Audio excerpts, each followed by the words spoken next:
The stars shimmered in the deep darkness of space as the massive alien ships moved through the void. Inside the largest vessel, Ambassador Velrus stood at the viewing window, his pale blue skin reflecting the soft lights of the bridge. He had been a diplomat for over 200 years, and this mission should have been simple. A primitive planet had sent out distress signals, and the Galactic Council always responded to such calls. It was their duty to guide lesser species into the civilized galaxy.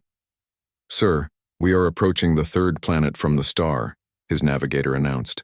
The creature had 4 arms and spoke through a translator device attached to its throat. Velrus nodded slowly. He had read the preliminary reports. The planet was classified as a Class 12 death world in the ancient archives. Such worlds were rare and terrifying.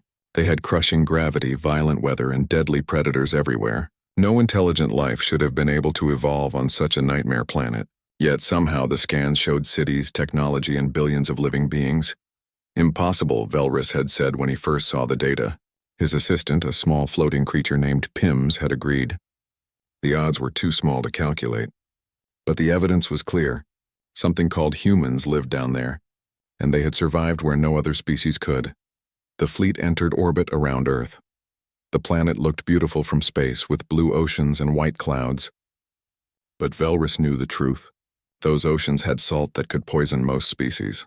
The atmosphere contained oxygen at lethal concentrations, and the gravity was nearly twice what most civilized species could endure. "Send the greeting message," Velrus ordered. "Tell them we come in peace and wish to discuss their entry into the Galactic Council." Minutes passed. Then a response came through, translated into Council standard language. "This is Captain Hyun of the Earth Defense Force. We acknowledge your presence. Land your diplomatic shuttle at the coordinates we are sending. Come alone or with a small group? We will meet you." Velrus found the tone strange. There was no awe, no excitement. Just simple instructions. But he dismissed his concerns. Primitive species often failed to understand the honor being given to them. The shuttle descended through Earth's atmosphere. Velrus wore a special suit that helped him breathe and reduce the effects of gravity. Even with the suit, he felt heavy and uncomfortable. How could anything live here naturally? They landed in a large open area surrounded by buildings. Humans in military uniforms stood at attention, weapons visible but not aimed. Velrus stepped out of the shuttle, followed by 2 guards and his assistant Pims. A human walked forward. He was tall by Earth standards, with dark hair and sharp eyes. He wore a uniform with symbols that indicated rank. "This was Captain Hyun." "Welcome to Earth, Ambassador," Hyun said. His voice was steady and calm. Next to him stood Commander Gina, a woman with an equally composed expression. Velrus tried to stand straighter, fighting against the terrible gravity. "Greetings. I am Ambassador Velrus of the Galactic Council. We have come to offer your species a place among the civilized worlds." Hyun and Gina exchanged a quick glance. Something passed between them that Velrus could not read. "That is kind of you," Gina said. "What would this membership require?" Velrus launched into his prepared speech. The Council would provide technology, knowledge, and protection. In return, Earth would contribute resources to the common good. Mining rights to certain minerals, food production, and military support when needed. Standard terms that thousands of species had accepted. As he spoke, Velrus noticed something odd. The humans did not seem impressed. They listened politely, but their body language suggested skepticism. When he finished, there was a long silence. "So you want our resources, and in return you will protect us?" Hyun asked. "Protect us from what exactly?" "From the dangers of the galaxy," Velrus said. "There are hostile species, pirates, and natural disasters. The Council maintains peace and order." "We have handled our own dangers for our entire existence," Gina said quietly. "We survived ice ages, plagues, world wars, and near-extinction events. I think we can manage." Velrus felt a flash of irritation. This was not how first contact usually went. Lesser species were supposed to be grateful, even desperate for Council assistance. "You do not understand," Velrus said, his voice becoming sharper. "Your planet is a death world. You should not have survived at all. Without Council guidance, your species will destroy itself or be destroyed by others." "Is that a threat?" Hyun asked. His tone had not changed, but something in his eyes became harder. "It is reality," Velrus said. "Accept our offer or face the consequences of isolation." At that moment, a human child ran across the meeting area, chasing a small animal. The creature darted left and the child changed direction instantly, moving with incredible speed. A glass fell from a nearby table and the child's hand shot out, catching it before it hit the ground. The motion was so fast that Velrus barely saw it happen. The child laughed and continued running. But Velrus stood frozen. His guards had not even reached for their weapons. The movement had been faster than they could react. Faster than any species he knew could move without technological enhancement. Hyun had watched Velrus's reaction. "That was just a child playing," he said softly. "Imagine what our soldiers can do." The meeting ended shortly after. Velrus returned to his ship, troubled by what he had witnessed. He sent his report to the council, describing the humans as an interesting curiosity but nothing to worry about. They had primitive technology and no faster than light travel. They were trapped on their death world, but deep inside, Velrus felt something he had not experienced in centuries: doubt. Back on Earth, Hyun and Gina stood in the command center, watching the alien ships leave orbit. "They will be back," Gina said. "And next time they will not ask nicely." Hyun nodded. "Then we need to be ready. Get me Dr. Taeyong. If those aliens have faster than light ships, we need to figure out how they work." "Already on it," a voice said from behind them. Dr. Taeyong walked in, carrying a tablet filled with scans and data. "We recorded everything from their ships. Give me 6 months and I will have us a working FTL drive." "You have 3 months," Hyun said. Taeyong grinned. "Challenge accepted." In orbit, the alien fleet prepared to jump to light speed. Velrus stood at the window looking down at the blue planet. Something bothered him about the humans. They had not shown fear. They had not shown desperation. They had shown confidence. On a death world, only the strongest survived. And humanity had not just survived. They had thrived. What did that make them? Velrus pushed the thought away. The Council had ruled the galaxy for 10,000 years. One primitive species could not possibly challenge that order. He was wrong. Far below, in the depths of Earth's military research facilities, engineers studied the alien technology. In government buildings, leaders prepared contingency plans. And in homes across the planet, humans looked up at the stars with new understanding. They were not alone in the universe, but the universe had just made a terrible mistake. It had threatened humanity's home, and humans did not forgive threats to their home.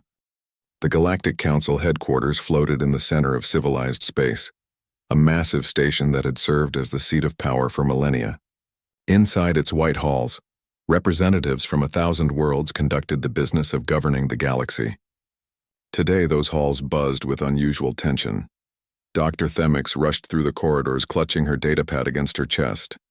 She was a xenobiologist, one of the best in the Council's employ. Her species, the Villani, were known for their analytical minds and attention to detail. Right now, her mind was screaming warnings that no one else seemed to hear. She burst into the council chamber without waiting for formal permission. The assembled representatives turned to stare at her. Councillor Brenthar, a large creature with gray skin and 3 eyes, glared down from his elevated seat. "Dr. Themix, this is highly irregular," he said. His voice carried the weight of authority and annoyance. "Forgive me, councillors," Themix said, trying to catch her breath. The station's atmosphere was thinner than she preferred. "But you must hear what I have discovered about the humans of Earth." Brenthar waved a dismissive appendage. "We have read Ambassador Velrus's report. A primitive species on a hostile world, nothing we have not encountered before." "No," Themix said firmly. "You do not understand. I have analyzed all the data from the first contact mission. The biological scans, the environmental readings, everything. These humans are not just survivors. They are apex Deathworlders." A murmur ran through the chamber. The term Deathworlder was well known but rarely used. It referred to species from the most hostile planets, beings who evolved under conditions that would kill most other life forms. But apex Deathworlders, that was something else entirely. Themix activated her datapad, projecting images into the center of the chamber. The first image showed a human skeleton. "Look at their bone structure," she said. "Dense, heavy, designed to support their body weight under extreme gravity. Their bones can break and heal stronger than before. Most species would die from such an injury. Humans just wait a few weeks." The next image showed human musculature. Their muscle tissue is incredibly efficient. They have 2 types of muscle fibers, allowing both explosive power and endurance. They evolved by chasing prey animals for hours until the prey collapsed from exhaustion. Hours. Most predators hunt in minutes. Counselor Brenthar leaned forward, his earlier dismissiveness fading. Go on. Their cardiovascular system, Themix continued, pulling up more data. A human heart can beat over 200 times per minute during exertion without failing. They can lose up to 40% of their blood and survive if treated quickly. They have a backup breathing system through their skin, and their brains can shut down pain receptors during extreme stress, allowing them to continue functioning with injuries that should incapacitate them. Another image appeared, showing the Earth's surface. Storms raged across oceans. Volcanoes erupted. Ice covered entire continents. The planet itself is a nightmare, Themix said. Weather patterns that change in hours. Temperature variations of 50 degrees or more. Earthquakes, hurricanes, floods, droughts. And the humans built civilizations anyway. They adapted to every environment on their planet. From frozen wastelands to scorching deserts to deep underwater. Impressive adaptability, admitted Counselor Yenris, a cautious member known for measured thinking. But surely their lack of technology makes them manageable. That is the most dangerous assumption we could make, Themix said urgently. Their technology evolved in parallel with their biology. They developed weapons because everything on their planet wanted to kill them. They created medicine because injury and disease were constant threats. They built global communication networks because cooperation was the only way to survive. She pulled up another file. I also found something in the cultural database. Humans have a concept they call spite. It is the ability to continue pursuing a goal even when it hurts them, simply to prevent someone else from winning. They will endure suffering to make their enemy suffer more. The chamber fell silent. Several counselors shifted uncomfortably in their seats. There is more, Themix said quietly. Humans form pack bonds, not just with their own species but with other animals. Even with artificial intelligence constructs. Once they decide something belongs to their pack, they will defend it to the death. And they consider their entire planet their pack. Counselor Brenthar stood up, his massive form casting a shadow across the chamber. Dr. Themix, your analysis is thorough, but you are missing the larger picture. Yes, these humans are resilient. Yes, they are aggressive. But they are also trapped on their world. They have no faster-than-light travel. They have no energy shields. They have no plasma weapons.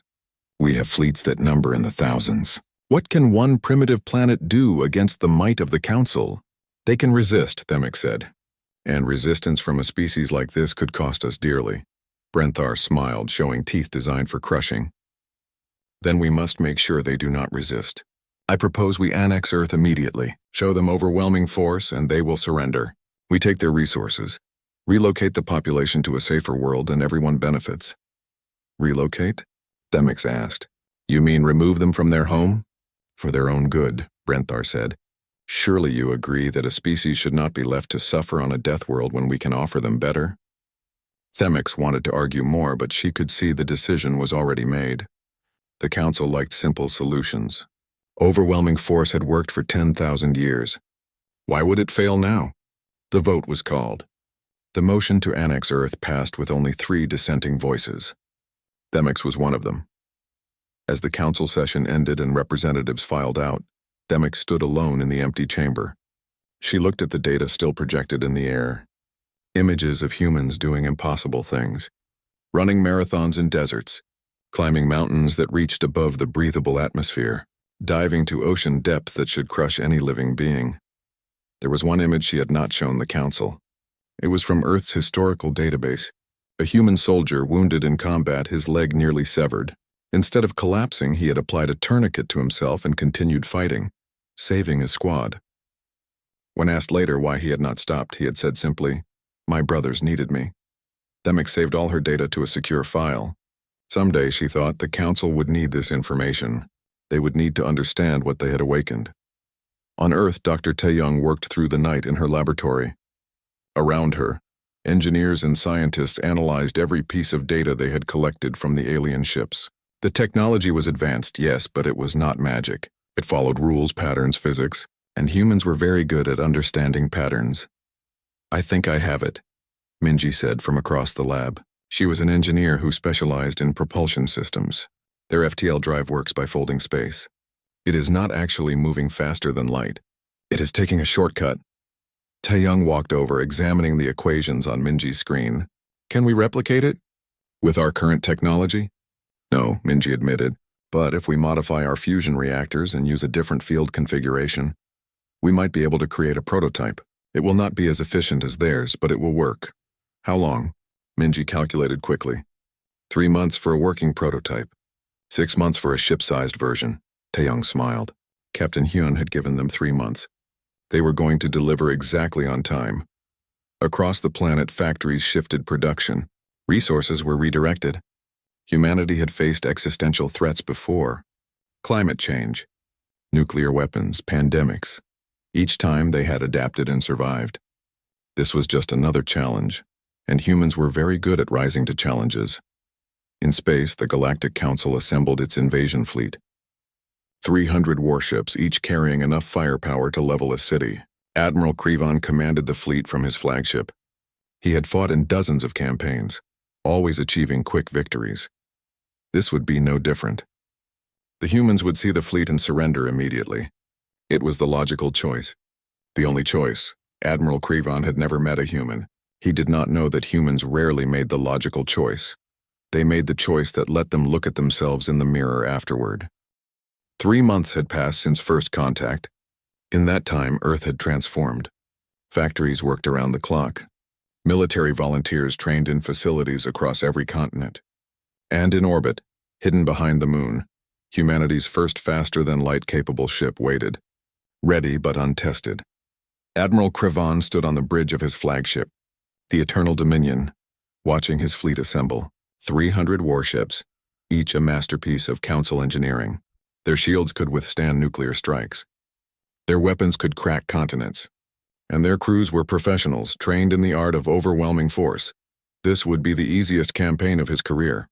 All ships report ready. Admiral, his tactical officer announced. Krivon nodded. Begin the jump. We will arrive in orbit above Earth and broadcast our demands.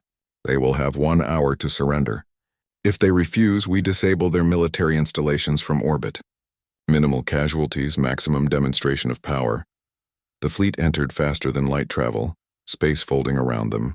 Minutes later, they emerged in Earth's solar system.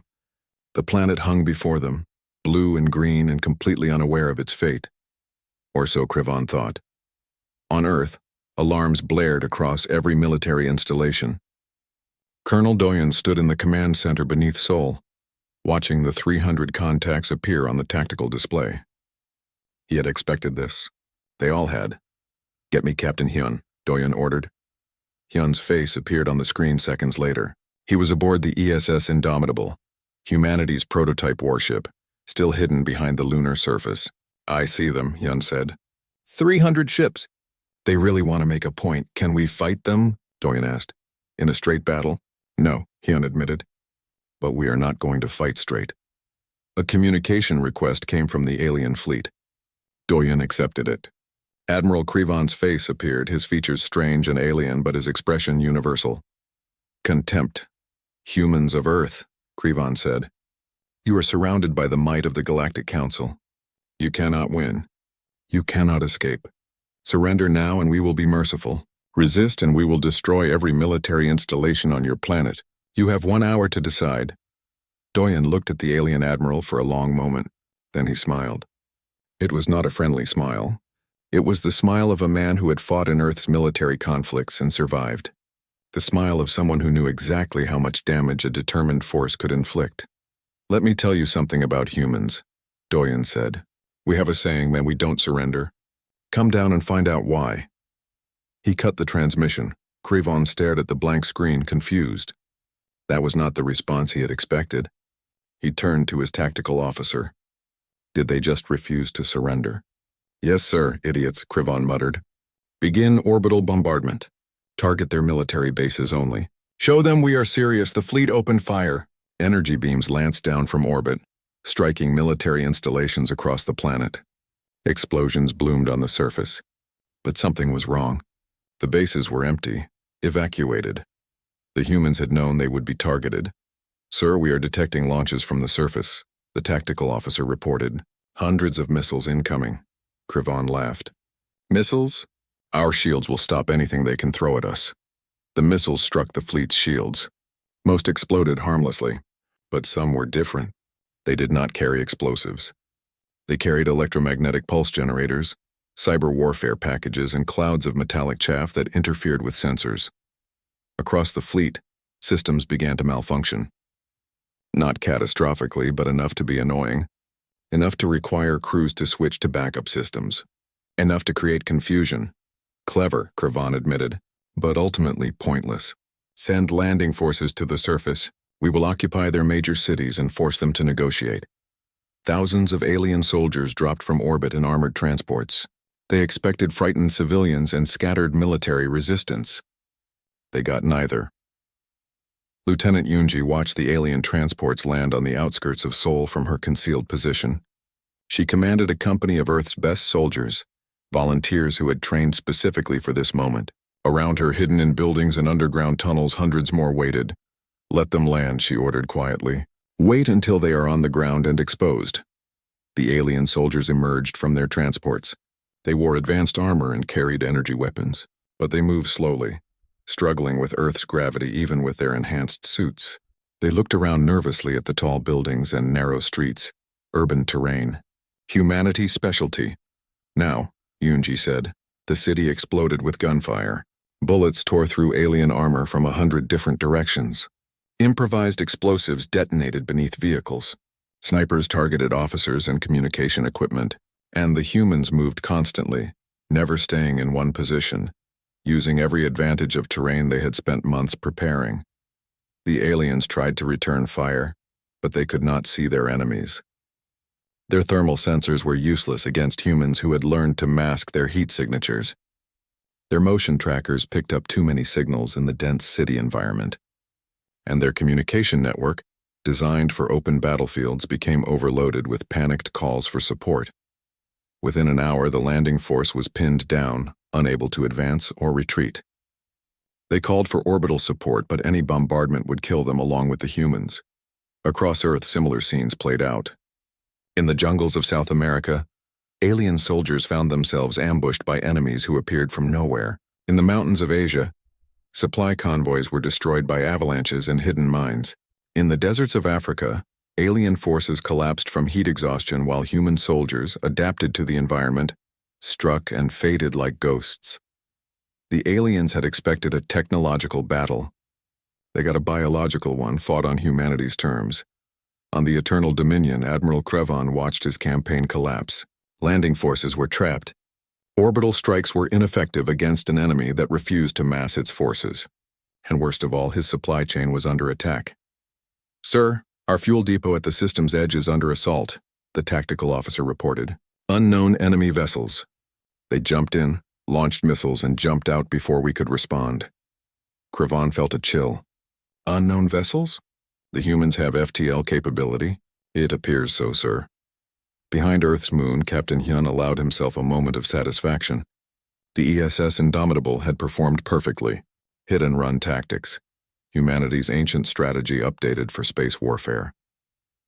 Commander Gina sat at the tactical station, already plotting the next target. Their communication relay is poorly defended. We could take it out and blind half their fleet. Do it, Hyun ordered. But be ready to run. We cannot win a direct fight. We do not need to win a direct fight, Gina said, echoing the strategy they had planned. We just need to make them bleed until they decide the cost is too high. The Indomitable jumped to light speed again. Another target. Another strike. Death by 1,000 cuts. On Earth's surface, Lieutenant Yunji led her soldiers deeper into the city, harassing the alien forces. They lost soldiers. People died. But they kept fighting because that was what humans did. They fought for their home. In orbit, Admiral Cravan faced a choice. He could continue the invasion, throwing more forces at an enemy that refused to fight conventionally. Or he could request reinforcements and admit that a primitive species was defeating him. Neither option was acceptable, but he was running out of alternatives. On Earth, Colonel Doyen coordinated the defense from his command center. Reports flooded in from every continent. Casualties, both human and alien. Supply status.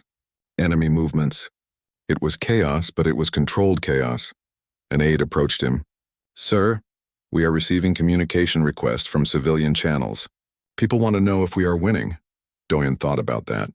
Were they winning? They were outgunned, outnumbered, and fighting an enemy with superior technology. By every logical measure, they should be losing. But they were still fighting. Still coordinating. Still making the enemy pay for every meter of ground. Tell them, Doyen said, that we are doing what humans do best. We are surviving, and making sure anyone who threatens our home regrets it. The message went out across Earth's networks. In homes and shelters, people heard it and took strength from it. They were not alone. They were not helpless, they were human, and humans did not give up. The war had entered its second month. What Admiral Crevon had promised would be a 3-day operation had become a grinding nightmare. The Galactic Council's invasion fleet remained in Earth's orbit, but half their landing forces were casualties. Supply lines were under constant attack, and morale was collapsing. On Earth, the resistance had transformed into a coordinated military operation. Colonel Doyen coordinated planetary defense while Captain Hyun led strike missions into space. Humanity's single FTL ship, the ESS Indomitable, had become a ghost story among alien crews. It appeared without warning, struck hard, and vanished before anyone could respond. Commander Gina sat at her station on the Indomitable's bridge, analyzing intelligence gathered from captured alien communication equipment. What she found made her blood run cold. "Hyun, you need to see this," she said quietly. Captain Hyun moved to her station, reading over her shoulder. His expression darkened as he understood what the data meant. "This was never about diplomacy," Gina said. "Look at these resource surveys. They targeted Earth specifically for its minerals, water, and organic compounds. The Galactic Council is running out of resources. They have exhausted their own systems, and now they are taking what they need from other species. We are not a species to them," Hyun said bitterly. "We are a mine to be exploited." "Worse," Gina continued, pulling up more files. "Look at this. Plans for relocating the human population, not to better worlds, to labor camps. They were going to enslave us." Hyun was silent for a long moment. Then he activated the communication system. "Get me Colonel Doyen, priority channel." When Doyen's face appeared on screen, Hyun did not waste time with pleasantries. "We have intelligence that changes everything. Transmitting now." Doyen reviewed the data, his expression growing harder with each page. "They were planning to enslave us from the beginning." "Yes," Hyun confirmed. "The question is, what do we do with this information?" "We use it," Doyen said immediately. "The Council thinks they can treat us like cattle. We show them that cattle with teeth are called predators."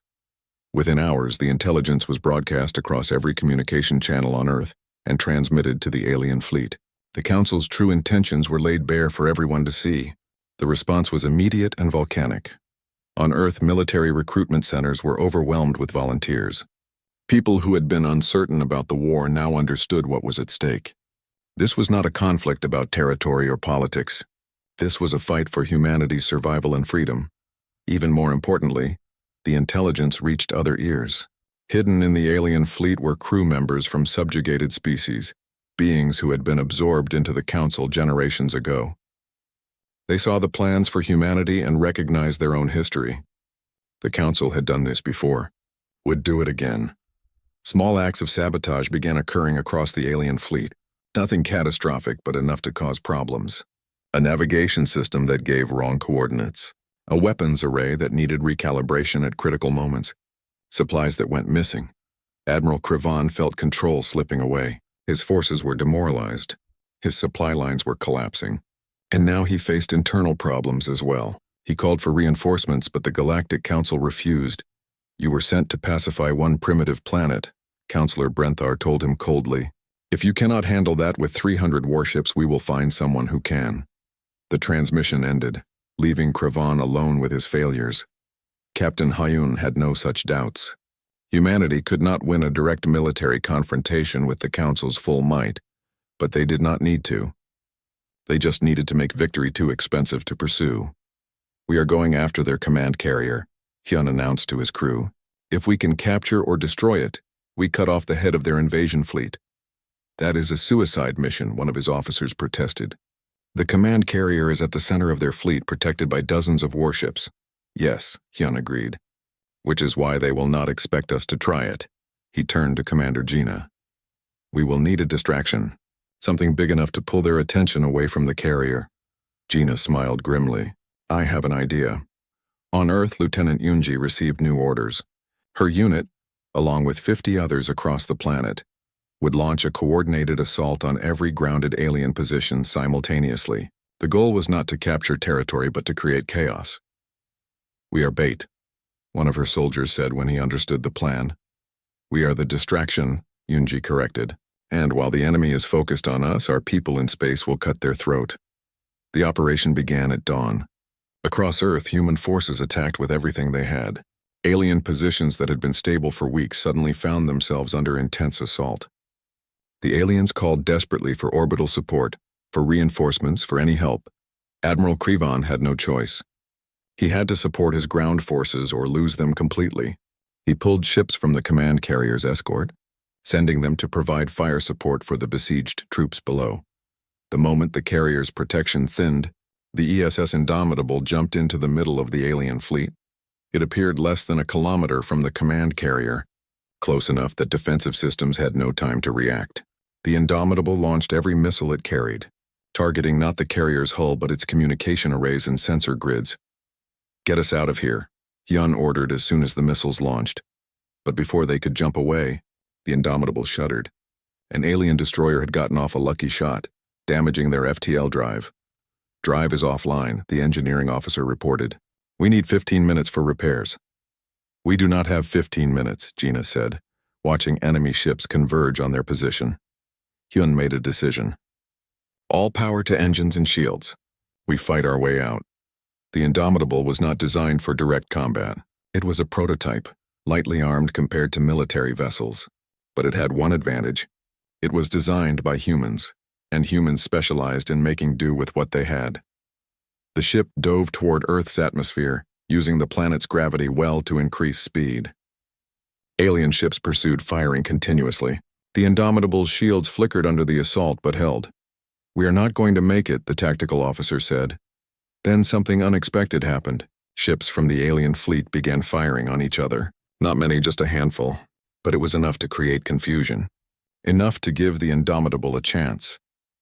Those were the saboteurs, the crew members from subjugated species who had seen the intelligence about Earth and decided they had endured enough. They knew they would be caught and punished. They did it anyway. The Indomitable plunged into Earth's atmosphere, fire streaming from its damaged hull. Hyun fought to control the descent, aiming for an ocean landing. They hit the water hard, but the ship held together. Damage report, Hyun demanded. We are alive, Commander Gina said. Barely, but we are alive. On the command carrier, Admiral Krivon surveyed the damage. His communication systems were destroyed. His fleet was scattered, and worst of all, he had lost control. Ships were refusing orders. Some were even abandoning their positions and jumping away. The invasion of Earth was over. He had lost. Colonel Doyen received the report from the ocean where the Indomitable had crash-landed. The ship was damaged but salvageable. More importantly, the alien fleet was in disarray. Press the advantage, Doyen ordered. Every unit, every soldier. Make them remember why you do not invade a Deathworlder's home. Across Earth, human forces surged forward. The aliens, demoralized and leaderless, began to retreat. Some fought desperately. Others surrendered. A few, understanding what they had been part of, simply laid down their weapons and waited. In space, the invasion fleet began withdrawing. Ships jumped to light speed in disorder, abandoning equipment and personnel. Admiral Krivon remained on his crippled carrier, unable to retreat, unwilling to surrender. A communication request came through from Earth. Krivon accepted it, expecting demands for his surrender. Instead, he saw Captain Hyun's face. The human looked tired but unbroken. Admiral, Hyun said, you came to our world thinking we were primitive, weak, easy to conquer. You were wrong. You cannot defeat the entire council, Krivon said weakly. We do not need to defeat them, Hyun replied. We just need to make them understand that Earth is not worth the cost. You invaded with 300 ships. How many are left? Krivon did not answer. They both knew the number. Go home, Hyun said. Tell your council what happened here. Tell them that humans do not surrender. Tell them that we will defend our home with everything we have. and we will make anyone who threatens us pay a price they cannot afford. The transmission ended. Krivon sat alone on his bridge, surrounded by broken equipment and shattered dreams of glory. He would return to the council. He would give his report, and he would warn them. Humanity had announced itself to the galaxy, not as supplicants asking for acceptance, but as warriors defending their home, and the galaxy would never be the same. 6 months after the failed invasion, Earth had changed beyond recognition. Cities were being rebuilt. Orbital defenses were under construction, and most significantly, humanity had started exploring beyond their solar system. The ESS Indomitable had been repaired and improved, and 3 more ships were near completion. Captain Hyun stood on the bridge of the Indomitable, now promoted to lead humanity's first deep space exploration mission. Their goal was to investigate nearby systems, make contact with other species, and understand the larger galactic picture. "Captain, we are detecting a distress signal," Commander Gina reported. She had stayed with Hyun, her tactical expertise too valuable to lose. "Source is a prison planet called Karvos, approximately 3 light-years from here." "A prison planet?" Hyun frowned. "Who is imprisoned there?" "Unknown. The signal is automated, very old, but it is still broadcasting," Hyun considered. They were supposed to be gathering intelligence, not involving themselves in galactic affairs. But ignoring a distress call went against everything he believed in. "Set course for Karvos," he ordered. The planet appeared on their screens a day later. It was a harsh world, all red rock and thin atmosphere. Massive prison structures dotted the surface, built from some kind of dark metal that seemed to absorb light. Scans showed life signs inside, but the technology was confusing. Nothing matched council designs. "This place is old," Gina said, studying the readings. "Really old. Thousands of years, maybe." A communication request came from the surface. Hyun accepted it, and a face appeared on screen. Not human, but not like the council species either. This creature had a hard exoskeleton, multiple eyes and mandibles that clicked together when it spoke. The translator struggled for a moment before finding the right language. "Human vessel," the creature said. "I am Rask of the Rikath. You have entered a prison world of the Galactic Council. If you value your freedom, leave now." "We received a distress signal," Hyun replied. "Are you in danger?" Rask made a sound that might have been laughter. "We have been in danger for 3 generations. The Council imprisoned my people here because we refused to surrender our world. They do the same to all Deathworlders who resist them." That word again. Deathworlder. "Tell me about your people," Hyun said. Over the next hour, Rask explained the history of the Rikath. They came from a high-gravity volcanic world where survival required strength, coordination, and absolute determination. When the Council tried to annex their planet, the Rikath fought back. They lost, but made the Council pay dearly for victory. As punishment, the surviving Rikath were imprisoned on Karvos, but they were not alone. The prison held 3 other species, all Deathworlders who had resisted Council control. The Thule, amphibious predators from a storm world. The Vorik, reptilian survivors from a radiation-scorched planet. And now the Rikath. "How many prisoners are there?" Hyun asked. 15,000 Rikath, 10,000 Thule, 8,000 Vorik. We are all that remains of our resistance forces."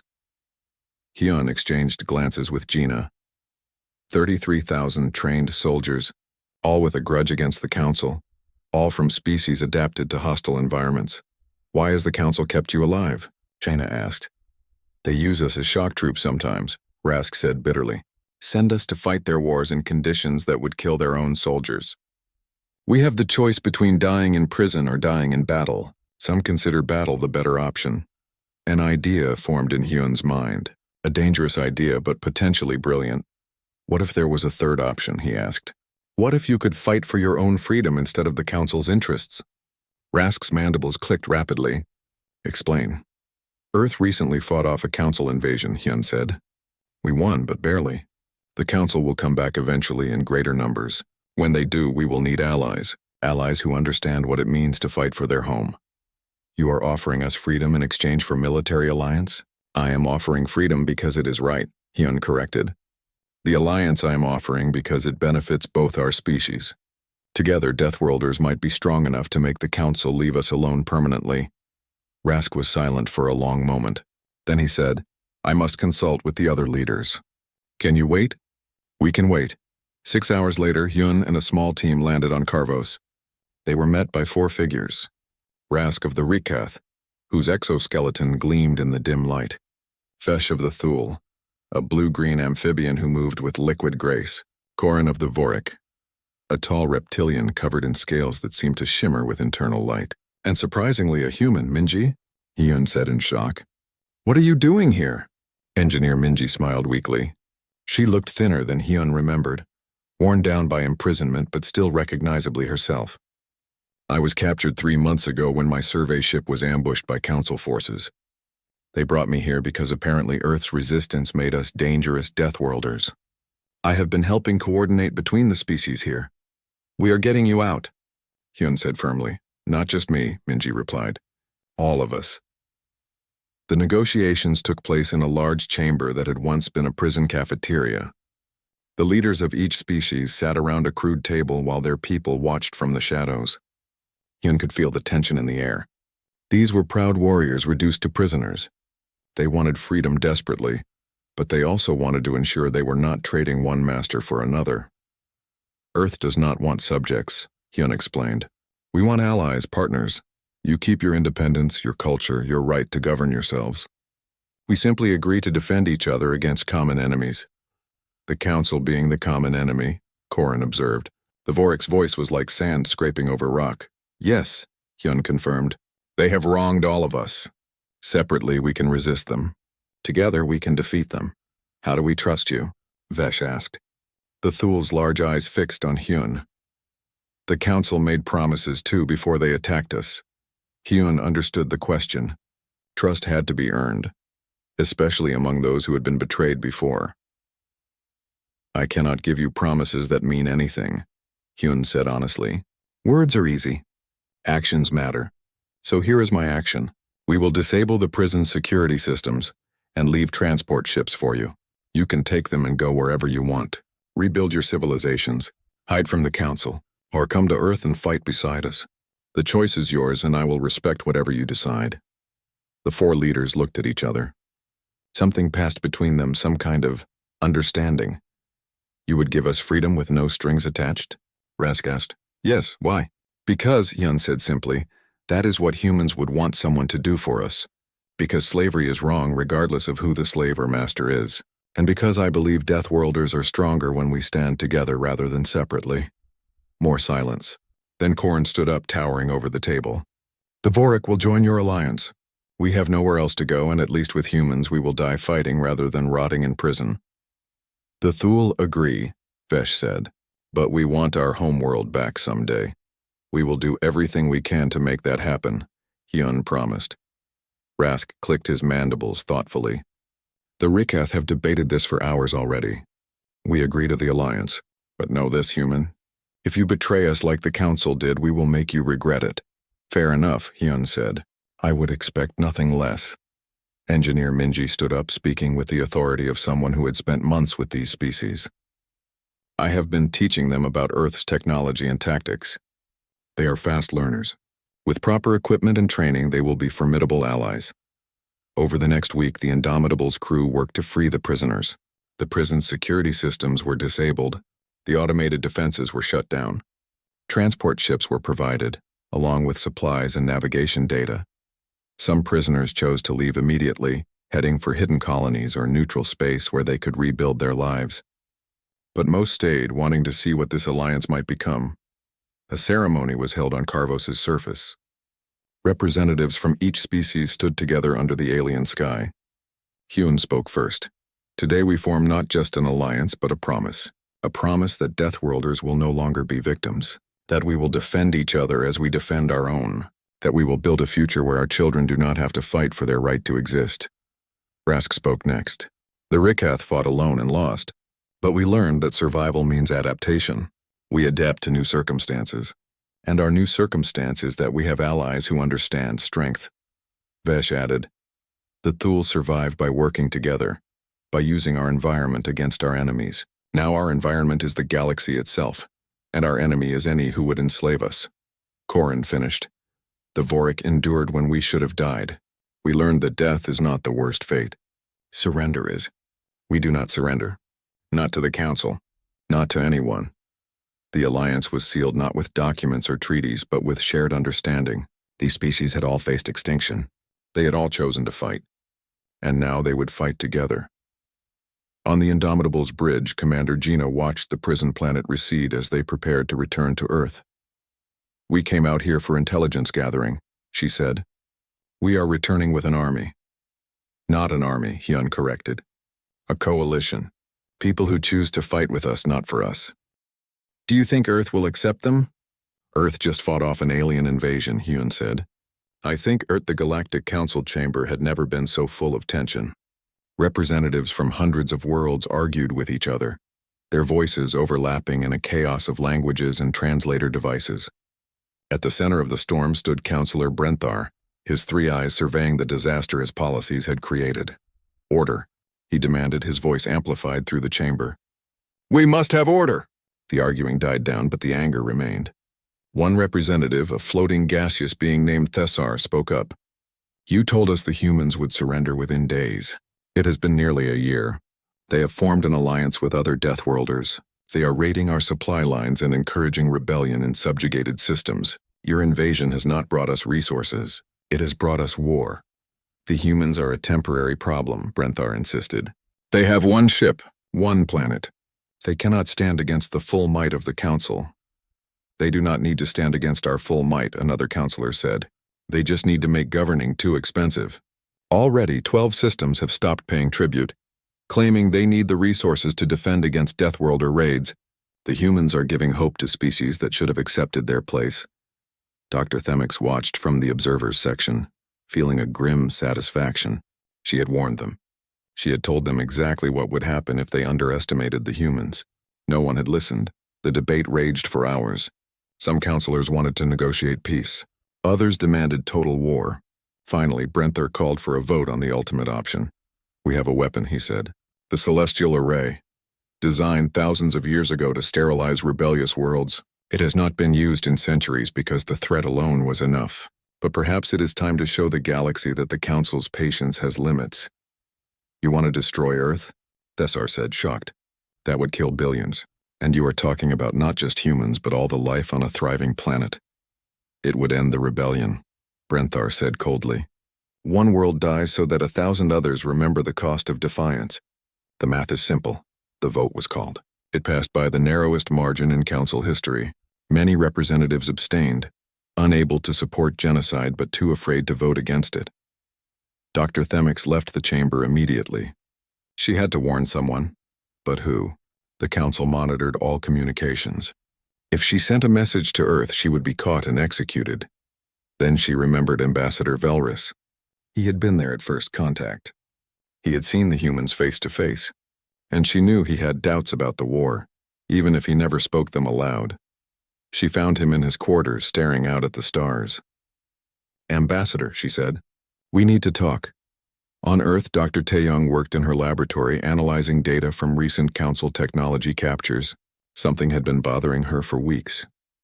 The Council's weapons and ships were powerful, but they all relied on a central network for coordination. If that network could be disrupted, Taeyong, a voice said from behind her. She turned to find Minji standing in the doorway, looking serious. "We have a problem.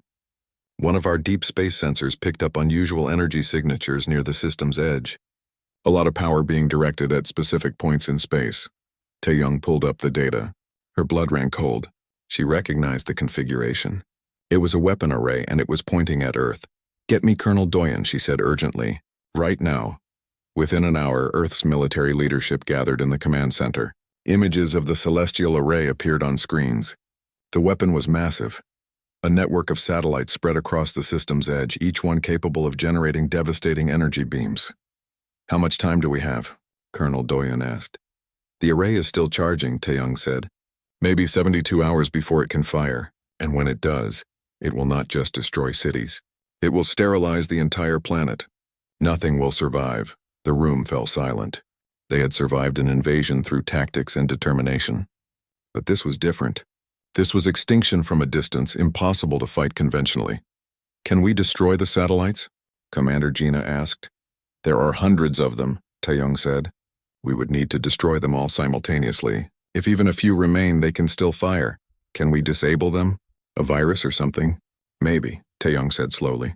If we could get someone close enough to upload malicious code to the central control system. But the array is in the heart of council space, defended by their remaining fleet. Doyen looked around the room.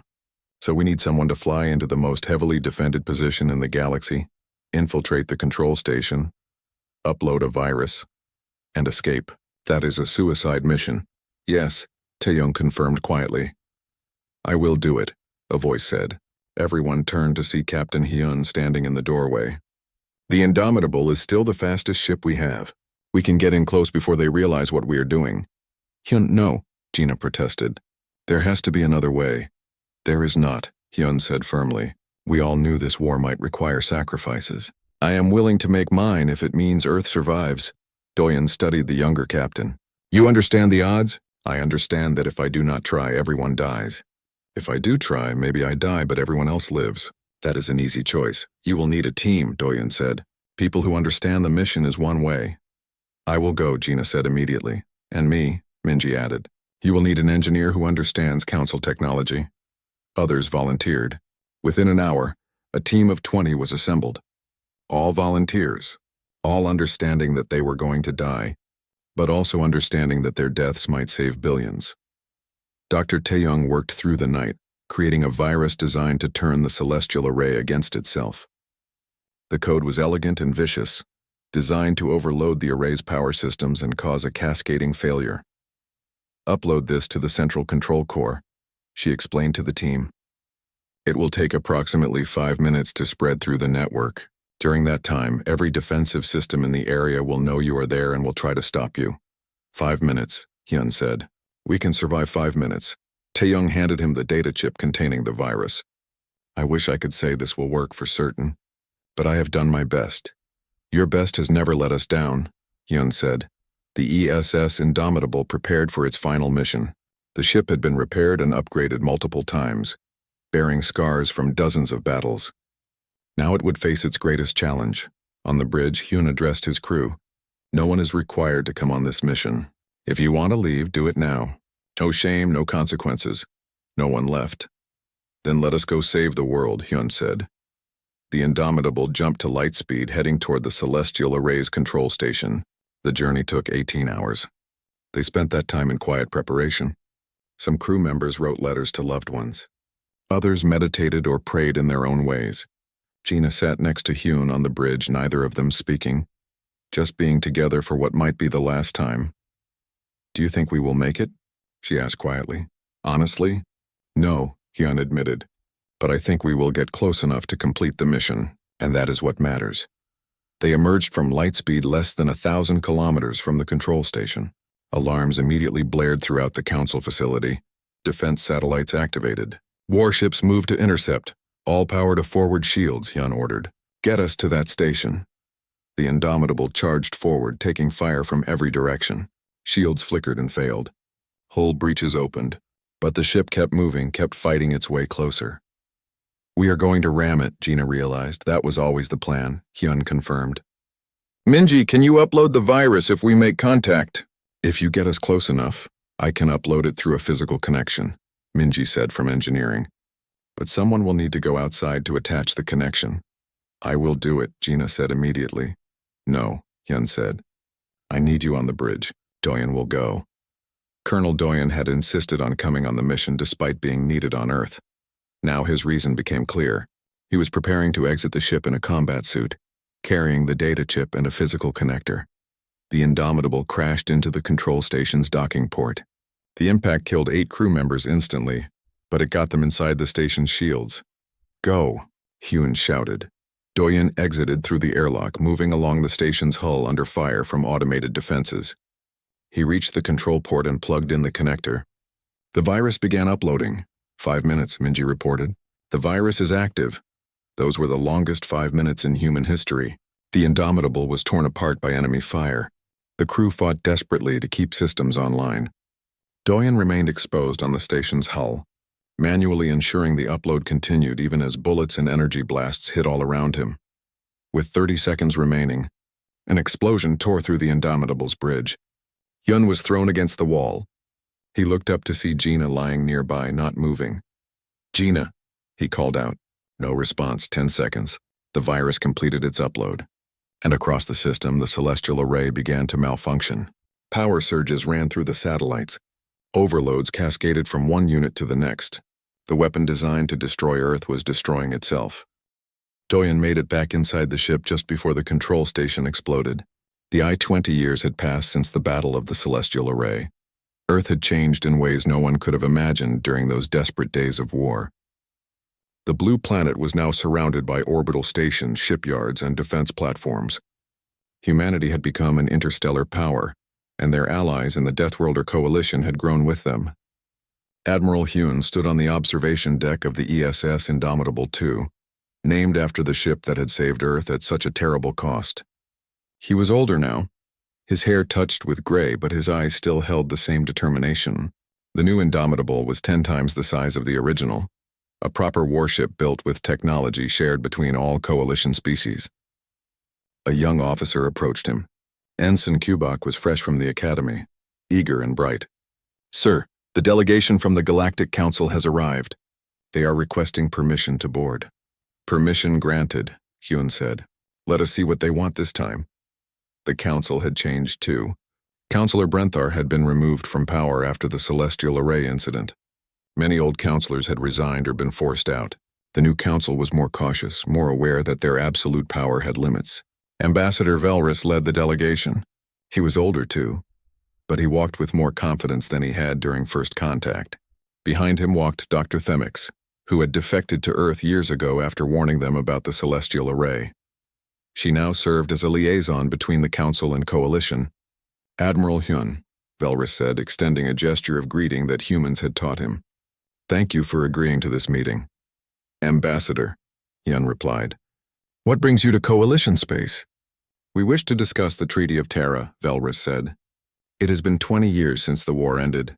The Council believes it is time to update the terms and establish a more permanent peace." They moved to a conference room.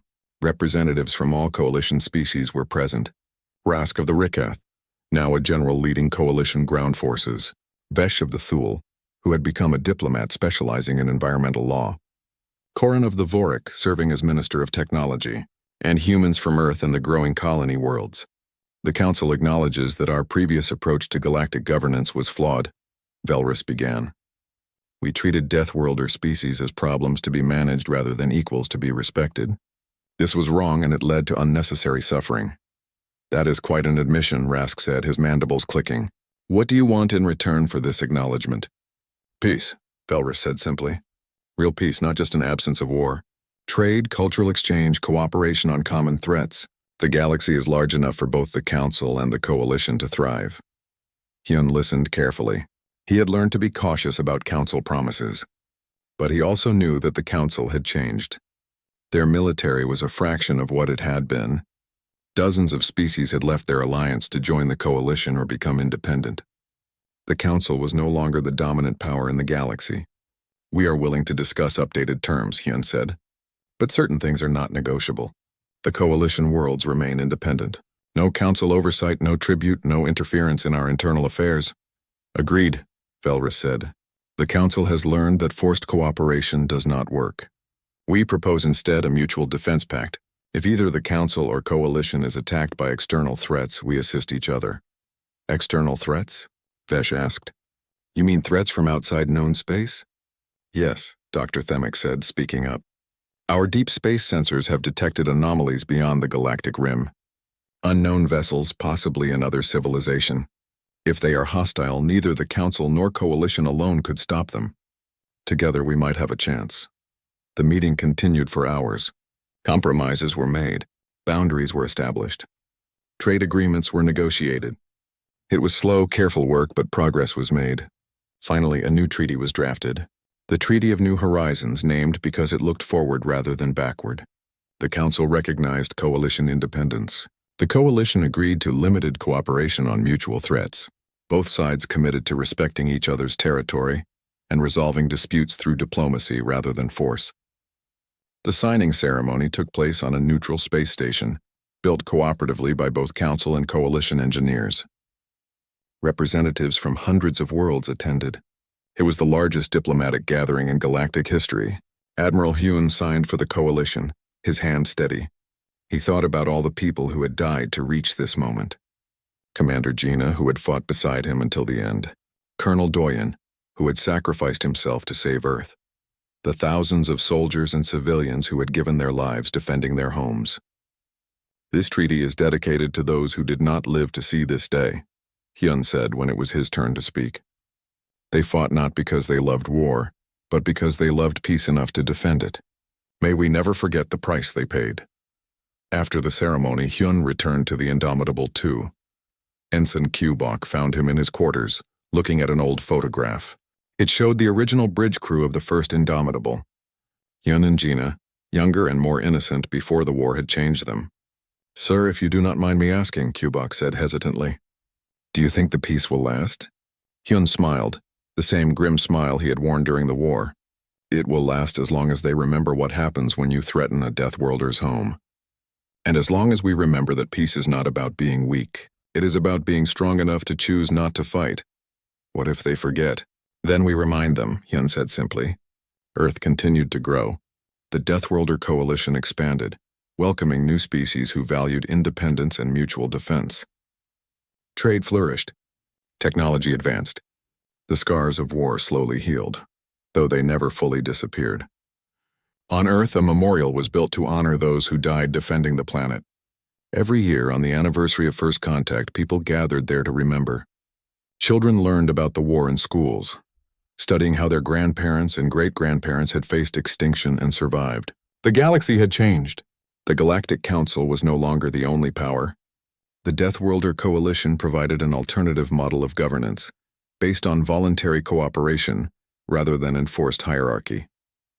Some council species looked at this model and decided to leave, seeking their own independence. The council adapted. They had to.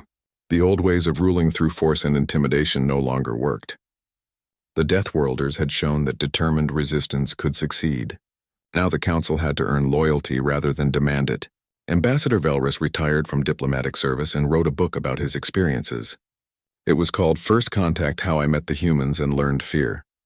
The book became required reading in council schools, teaching new generations about the dangers of underestimating other species.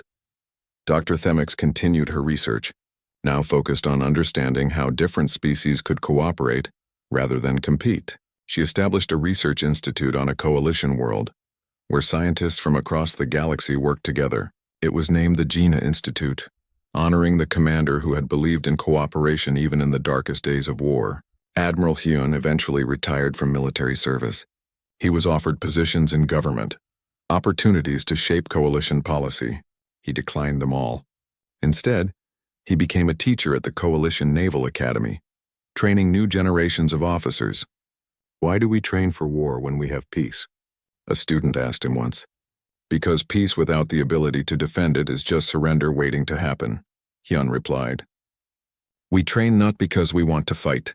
We train so that anyone considering attacking us thinks very carefully about whether the cost is worth it.